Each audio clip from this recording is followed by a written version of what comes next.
The year was 1906, and the city of Santos, located on the coast of Sao Paulo, Brazil, enjoyed the typical tranquility of an era when time seemed to pass more slowly.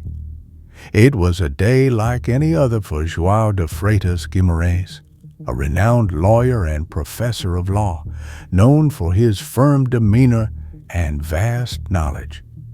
At 62 years old, João had built an unshakable reputation, being a respected and admired figure not only in Santos, but throughout the region. His life was marked by discipline and dedication to teaching and justice, and his routine reflected the stability and rigor he so highly valued. On the morning of June 6th, João prepared for a trip to São Sebastião, a neighboring city, where he had professional commitments. As usual, he dressed elegantly, carefully adjusted his tie, and ensured that all necessary documents were in order before leaving. The journey by road was long, but João appreciated these moments of solitary reflection. During the trip, he often thought about his case, his lectures, and the complexities of life. The coastal road, flanked by the sea on one side and the Atlantic forest on the other, offered a landscape that inspired serenity. But that afternoon, something felt different. The sky, usually clear at that time of year, was heavy with dark clouds that threatened a storm. João observed the horizon with suspicion, but he didn't let it disturb his spirit. Upon arriving in São Sebastião, already at dusk, he was informed that, due to the late hour, his commitments would have to be postponed until the next day. With no other option, he decided to stay at a modest hotel near the shore. After a solitary dinner, during which his mind was still occupied with the responsibilities of the following day, João felt the need to take a walk. It was a habit he cultivated to help organize his thoughts before sleeping. The beach at that hour was deserted.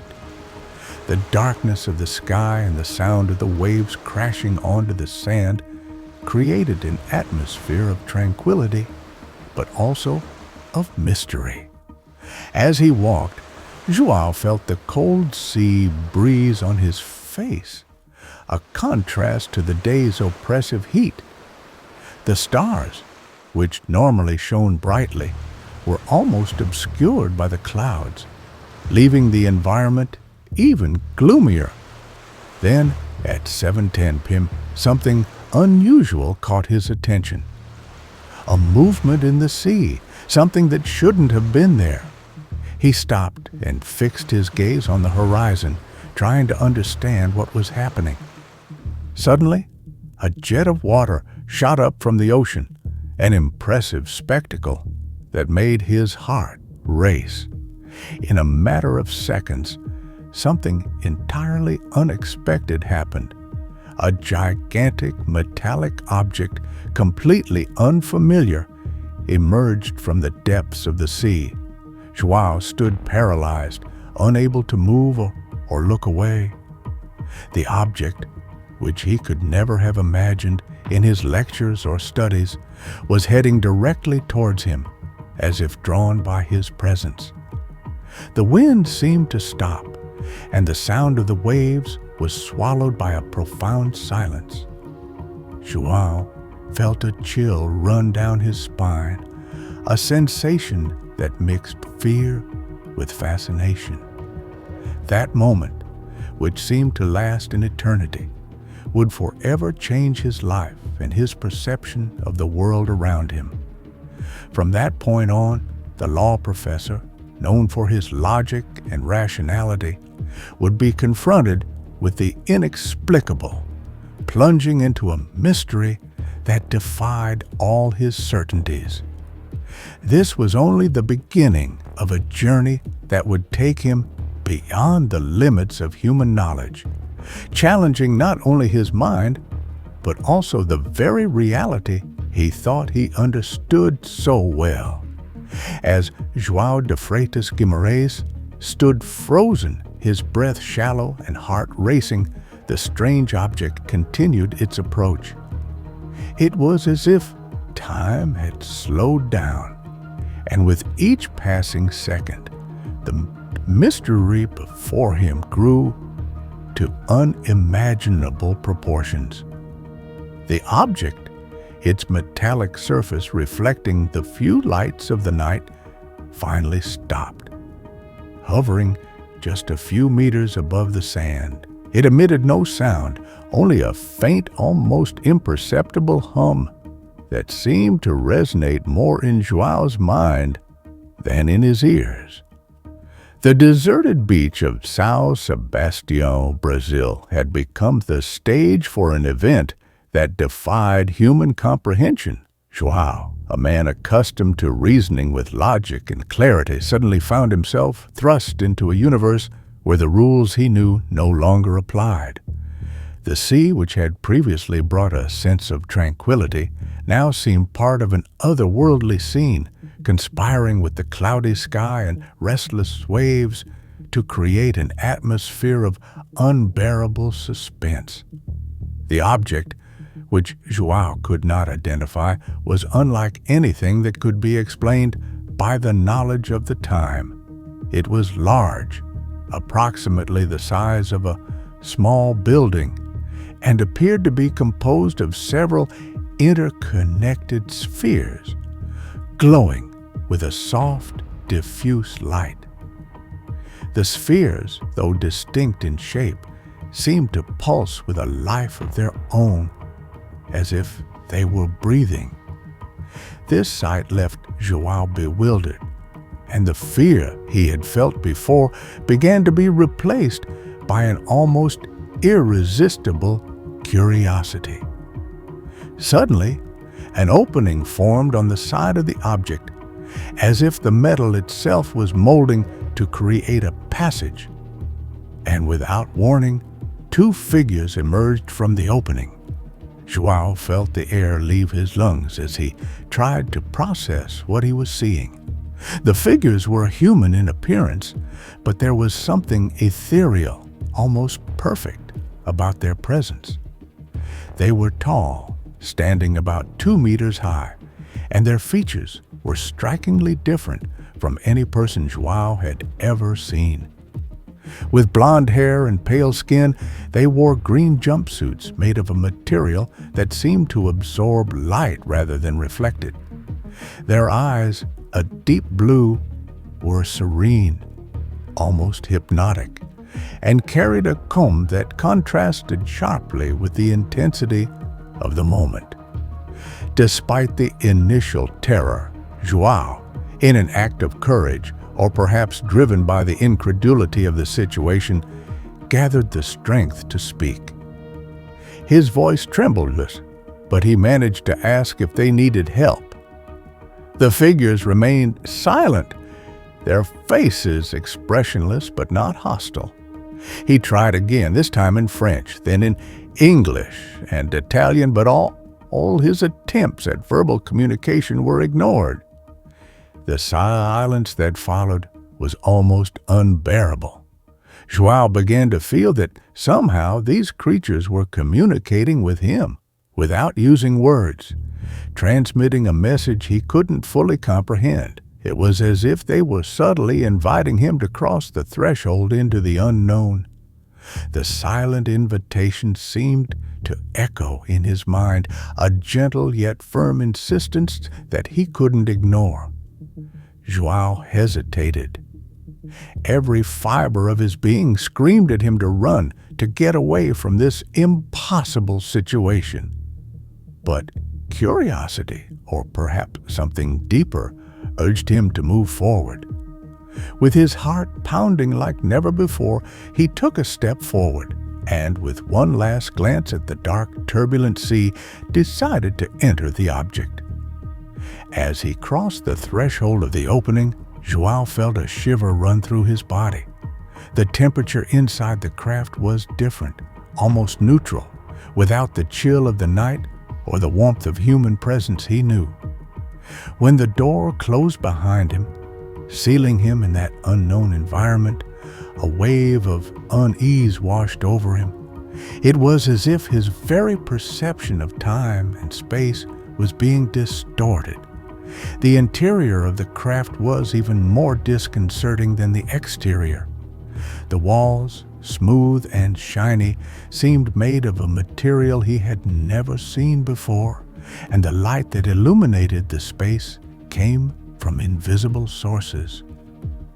There were no furnishings, only panels pulsing with intermittent lights, as if they were part of a large living organism.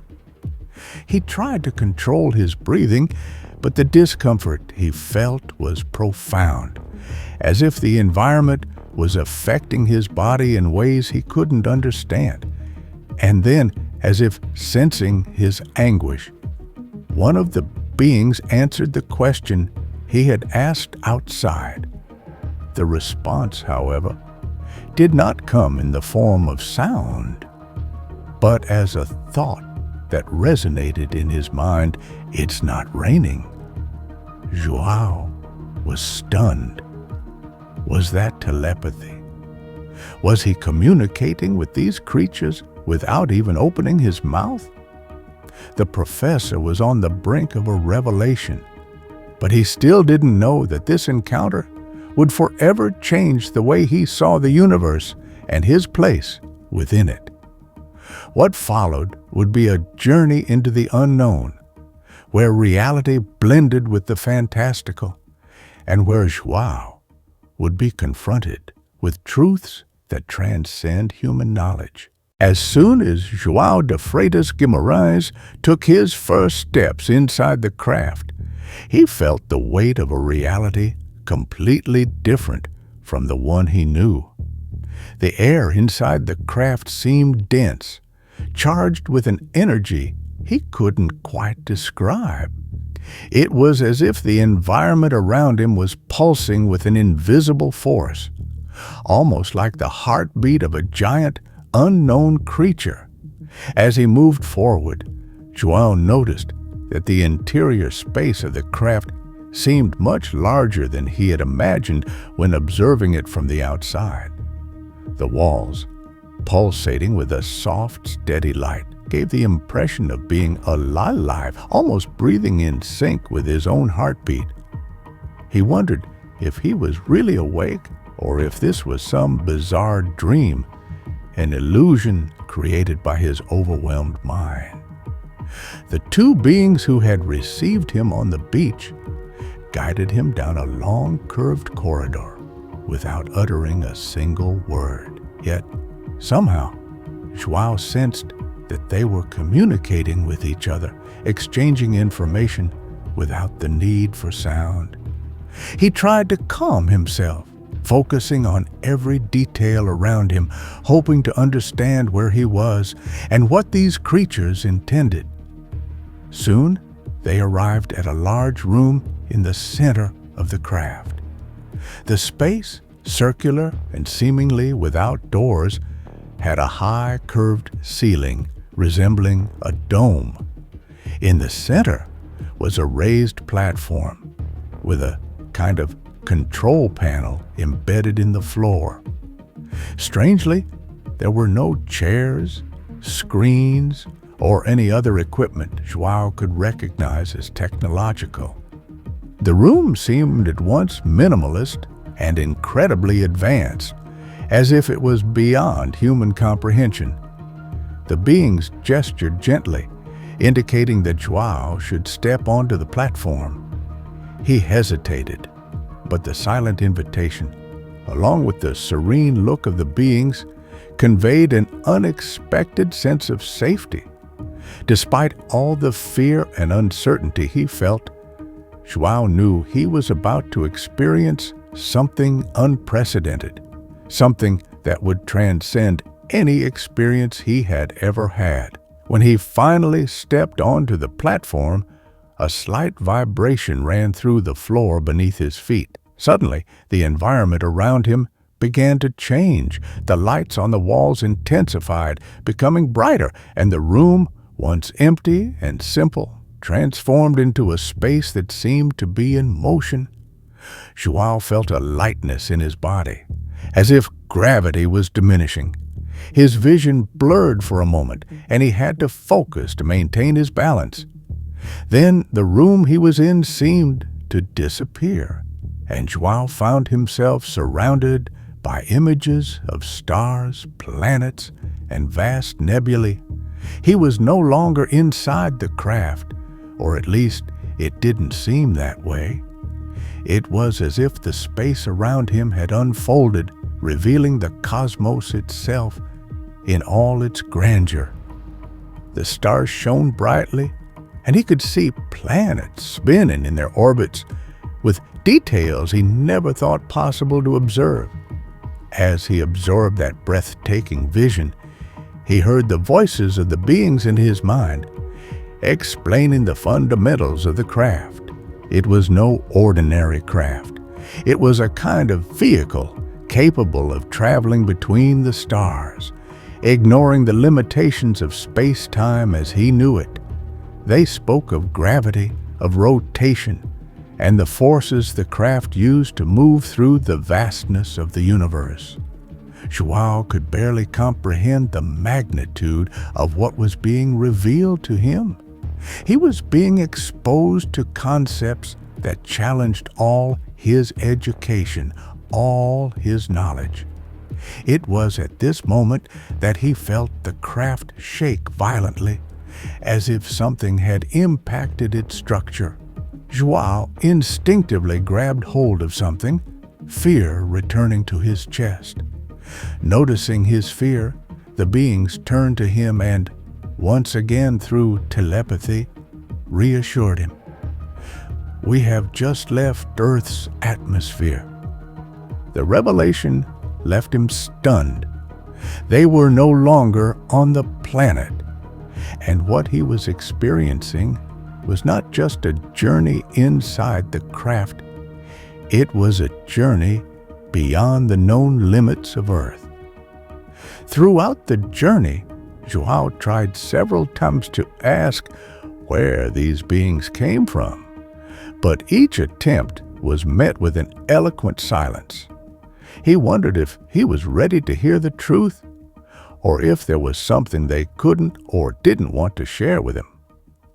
Time seemed not to exist inside the craft, and João couldn't calculate how much time had passed since he had entered. His wristwatch, usually so reliable, had stopped. It was as if the craft itself existed outside of time and space, in a different reality. The sight of the cosmos around him, the sensation of floating, the telepathic revelations, and his inability to fully grasp what was happening made João realize that he was only scratching the surface of something much larger. The presence of those beings beside him, guiding him through that experience, was not to answer his questions, but perhaps to show him that the truth was far vaster than he could ever imagine. As the craft began to decelerate, João de Freitas Guimarães felt a slight pressure in his chest, as if gravity was slowly regaining its hold on him. The stellar visions around him began to fade, giving way to the familiar darkness of the room where everything had begun. The beings, who had remained silent until then, observed João with an expression he couldn't decipher. Perhaps a mix of compassion and an understanding that went beyond the human. The room, once vibrant with lights and energy, was now quiet, almost inert, as if the craft had completed its mission. João felt a slight dizziness when the platform he stood on finally stopped, and he needed a moment to regain his balance. The silence inside the craft was profound, broken only by the soft sound of his own breathing and the rapid beating of his heart. When the door of the craft opened again, revealing the beach of São Sebastião, João realized that something was different. The air felt heavier, the environment more oppressive. as if the world he knew had subtly changed during his absence. He hesitated for a moment, still trying to process everything he had experienced. The beings, however, did not pressure him. They merely gestured gently, indicating that he should leave. As he stepped off the craft, João felt the cold sand beneath his feet. The night was quiet, but not in a peaceful way. It was a loaded silence, as if the universe itself was holding its breath. He looked back at the craft, still hovering, hoping for some kind of farewell or final explanation, but nothing came. The beings remained inside the craft, their eyes still fixed on him, but their thoughts now distant.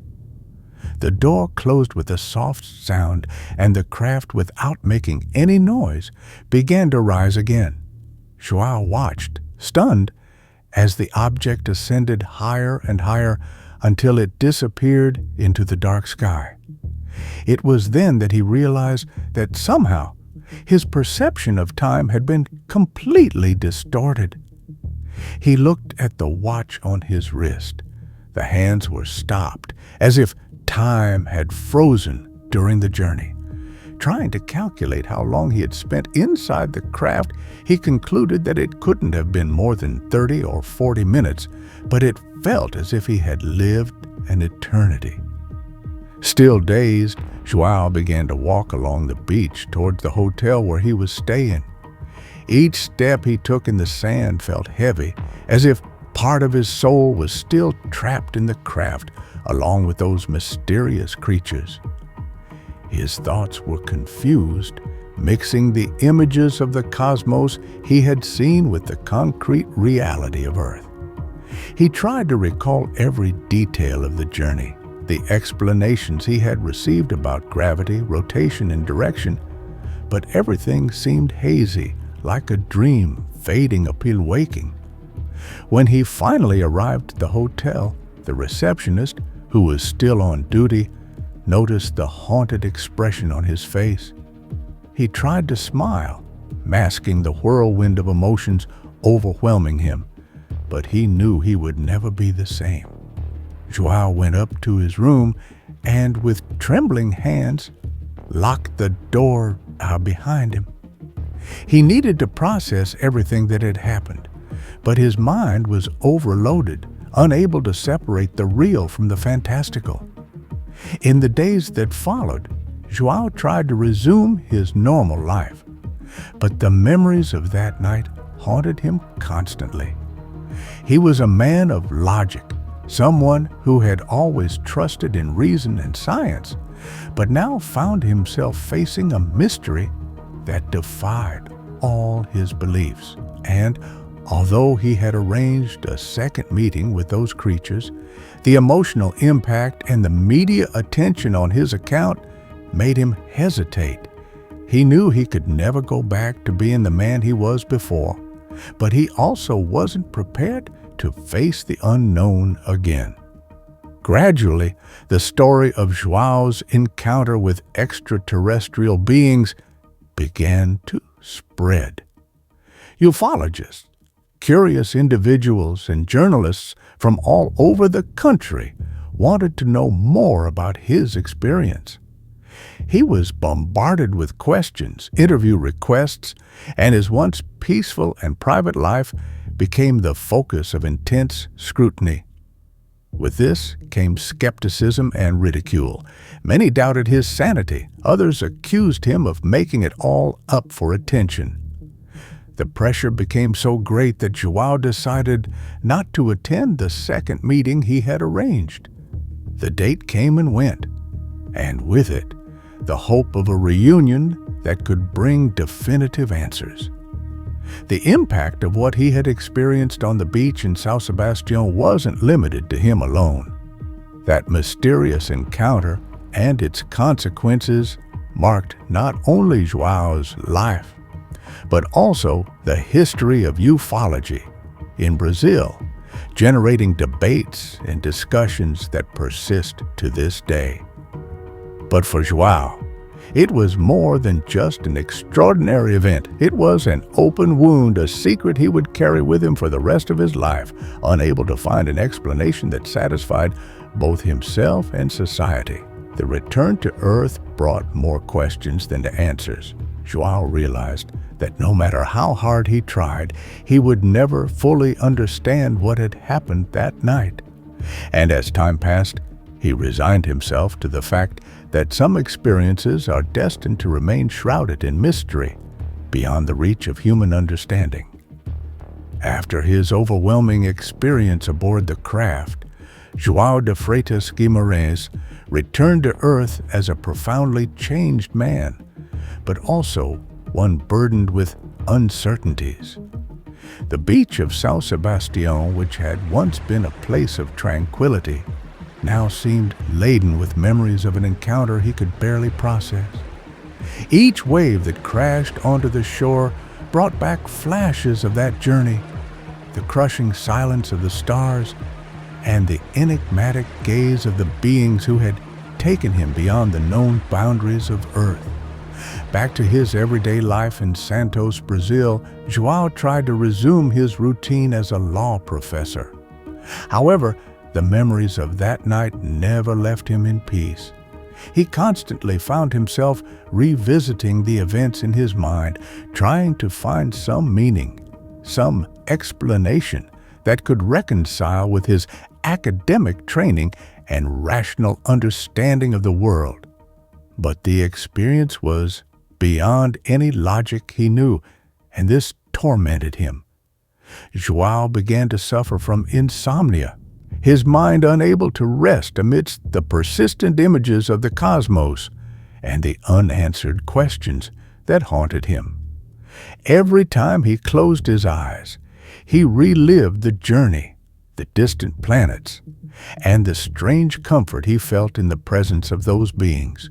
He tried in vain to write about his experience, hoping that organizing his thoughts on paper might help him better understand what had occurred. But every time he started to write, he was overcome by a sense of futility, as if words were insufficient to describe what he had lived through. Gradually, João began to realize that the experience had not only changed his view of the universe, but also his relationship with the people around him. He who had once been a respected and admired figure in his community now felt disconnected from those he had once considered his peers. How could he share with them what he had experienced? How could he explain that the cosmos was far more vast and mysterious than any of them had ever imagined? Although he had arranged another meeting with the creatures, João decided not to attend. The fear of the unknown, combined with the pressure and scrutiny from the media and the curious, led him to reconsider. He knew that if he went to the meeting, his life could change even more drastically. And he wasn't sure he was prepared to deal with more revelations that might further destabilize his perception of reality. The public revelation of his experience had a devastating effect on his personal life. What he had shared, initially with the intention of finding some support or understanding, became a burden. The media, eager for a sensational story, began to pursue João relentlessly. His once peaceful private life was invaded by journalists and curiosity seekers, all in search of a new piece of the puzzle. The constant harassment left him exhausted and frustrated, sapping his will to continue discussing the matter. His family, which had remained silent until then, began to feel the weight of what João had revealed. João's daughter, Maria Regina, recalled years later how the topic became a true taboo within their home. João's wife, troubled by the relentless media attention and the change in her husband's behavior, became upset whenever the subject was mentioned. The home, which had once been a refuge of peace, became a place where silence about that encounter was the only defense against the madness that seemed to surround them. Over time, João withdrew further into himself. He continued to teach, but his thoughts were far away, wandering through the mysteries of the universe that he had briefly touched. His expression, once lively and animated, became more somber and introspective. Those who knew him well noticed the change, but few dared to ask what had really happened. He began to avoid discussions about the subject, and when questioned, would give evasive answers or change the topic. Santista society, which had once revered him, was now divided between those who believed his story and those who saw it as an invention or delusion. João, for his part, preferred not to try to convince anyone. He knew that the truth was something each person would have to find for themselves. In the end, what haunted João the most wasn't what he had seen or experienced, but what those creatures had left unsaid. He had a persistent feeling that there was something more, something they knew that he would never fully comprehend. This uncertainty gnawed at his mind, making it impossible for him to find peace. Thus, João spent the rest of his life carrying a burden that no one else could see. The experience at São Sebastião marked him deeply, turning him into a man haunted by questions that could never be answered. Even in his later years, he could never fully escape the shadow of that encounter. The cosmos, with all its vastness and mystery, had touched his life in a way he could never forget. And so, João de Freitas Guimarães became not just a figure of respect in Santista society, but also a symbol of the enigma surrounding human contact with the unknown, a mystery that to this day remains unsolved. Wow, what a fascinating story, right? João de Freitas Guimarães' account is truly intriguing and gives us a different perspective on abduction cases. Our channel is still in its early days, but little by little, we're exploring stories that challenge our understanding of these phenomena. In João's case, he didn't experience physical or psychological violence, but the aftermath was far from easy.